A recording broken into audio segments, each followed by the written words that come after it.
우리 그런 얘기 들어보셨어요?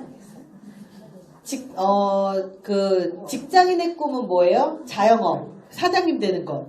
근데 사장님의 꿈은 뭔지 아세요? 직장인이 되는 거. 서로 꿈이 그렇게 엇갈려요.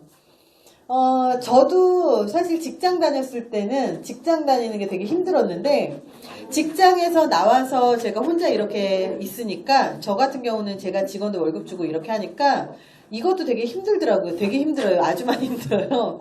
그래서 서로 다 자기가 갖고 있는 게 다 만족스럽진 않는 것 같아요. 근데, 그렇다면 이제 우리가 이 삶에 내가 지금 잘 살고 있는가 이런 것도 좀 봐야 될 것 같고, 그리고 직장 다니다 보면 사실 좀 생각이 많죠.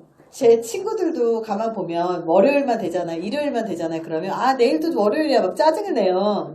근데 저같이 혼자 일하는 사람들은 주말 되는 거 되게 싫어하거든요. 주말 되게 싫어하거든요. 주말도 싫어하고 언제 또 싫어하냐면 명절을 싫어해요. 너무 많이 노니까. 희한하죠. 명절을 왜 싫으냐면 특히 월급 준 사람들은 다 이제 생각을 할 건데 명절이 일주일을 노는데 월급을 그대로 나가야 되잖아요. 그러니까 되게 힘드니까 명절이 싫은 것 같아요. 비전이라고 이야기를 하면 너무 멀리 있는 것 같은 생각이 좀 들어요. 되게 먼 느낌이 좀 듭니다. 근데 저는 사실 비전이라고 이야기를 할 건 사실 없었고요. 그냥 저는 어렸을 때 제가 제 얘기를 좀 해드리자면, 제가 23살 때, 여자는 23살이면 직장생활 처음 하거든요. 근데 처음 직장생활 23살을 했는데, 우리 학교에서는 처음으로 취업을 해서 처음 직장을 나갔어요. 2학기 때 바로 취업을 했기 때문에 9월, 제가 아직도 기억하는 게 9월 1일에 취업을 해서 9월 1일이 그 첫 출근 날이었습니다. 대전에서 서울까지 가가지고요. 제가 대전 사람입니다. 대전에 있는 집에 이제 정리를 좀 이제 앞으로 살아야 되니까 정리를 해서 서울로 딱 갔는데, 첫 직장 가가지고 되게 열심히 이제 했죠. 제가 아마 우리가 기억하는 계약직의 첫 번째 세대일 거예요. 왜 그러냐면 98년도에 IMF가 있었고, IMF가 끝나고 나서 처음으로 계약직이라는 게 생겼었거든요. 근데 처음으로 계약직이라는 게 생겼을 때 제가 거의 첫 번째 계약직이었기 때문에 지금이야 계약직이라는 단어가 되게 많았을 거예요. 근데 그 당시에도 지금하고 똑같아요. 너 계약직으로 지금은 채용했지만 여기 조금만 더 열심히 하면 정규직 시켜줄게. 회사에서 대부분 그 얘기를 해요. 그래서 열심히 하면 정규직 되는 줄 알았습니다. 정말 열심히 했어요.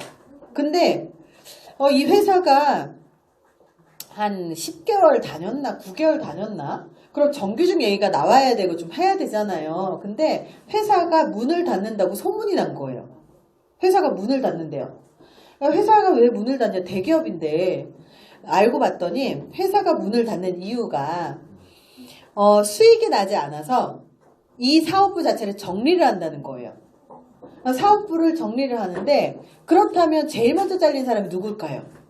사업부가 정리되면 제일 먼저 잘리는 게 계약직이거든요.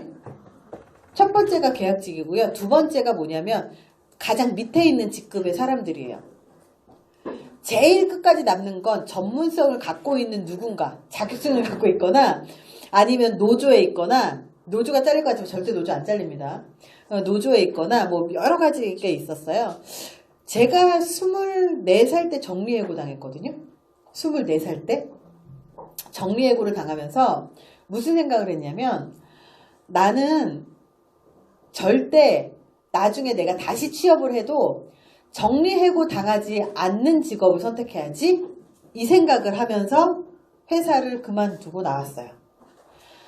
그 당시에 24살 때 정리해고를 당했을 때 정규직 직원들은 위로금이라고 해서 몇 년치씩의 그 월급의 그 위로금을 받았는데, 그 당시에 퇴직금에 대한 개념도 그렇게 많지 않았을 때라서 퇴직금도 줄 생각을 안 하면서 계약 해지를 한 거예요, 회사에서.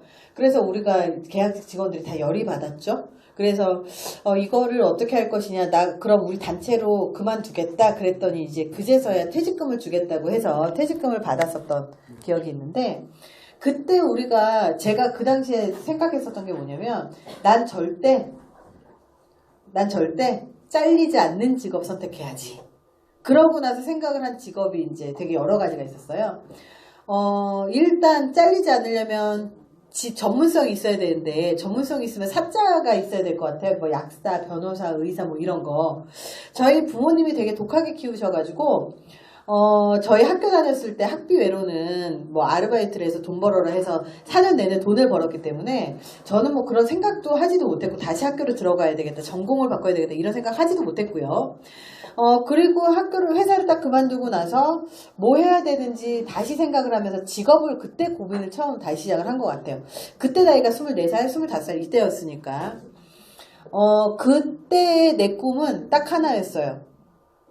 잘리지 않는 직장 선택해야지가 목표였던 것 같아요.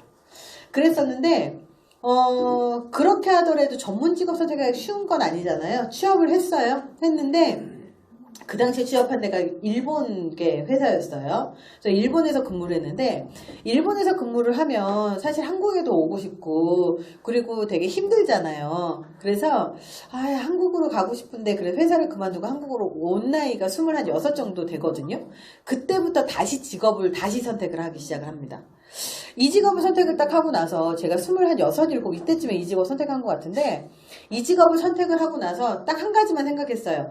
절대 나를 자르지 않는 일을 하리라. 근데 문제는 뭐냐면, 직장은요, 한 번 잘리잖아요. 딱 한 번 잘리거든요, 직장은. 근데 우리 같은 직업은요, 되게 자주 잘려요. 왜 자주 잘리냐면, 우리 다 아마 경험해보셨을 거예요. 제가 처음부터 강의를 잘하지도 않았을 거고, 이런 뭐 컨텐츠가 있지도 않았을 거예요. 그러다 보니까 강의를 하면, 제가 특히 대전에서 오래 살았으니까 대전 사람의 특징이 뭐냐면 말이 되게 늘어져요. 그래서 아버지 돌 굴러가요, 아시죠? 아버지 돌 굴러가요. 강의하면 다 재우는 거예요. 근데 강의하면 재우고 그 얘기는 뭐예요? 강의하면 잘리고 이거예요. 그래서 강의하면 다음날 평가가 안 좋으면 다음날 연락 뭐 당연히 하기로 했었던 것도 다 잘리고 막 해요. 심한 경우에는 강의한 것에 대한 강사료 안 주는 경우도 되게 많습니다. 그래서 그런 경험들을 거의 한 4년, 5년 정도를 한 것 같아요. 되게 오래됐죠? 4년, 5년? 더 길게는 6년도 한 것 같아요. 근데 그렇게 하다 보니까 꿈은 있지만 현실은 그 차이가 갭이 굉장히 큽니다. 그래도 되게 좀 힘들었는데, 그럼에도 불구하고 이 직업 포기하지 않았었던 거는, 그래도 잘리지 않는 직업을 선택해야지라고 하는 내 목표가 있었기 때문이 아니었나, 그런 생각을 좀 많이 해요.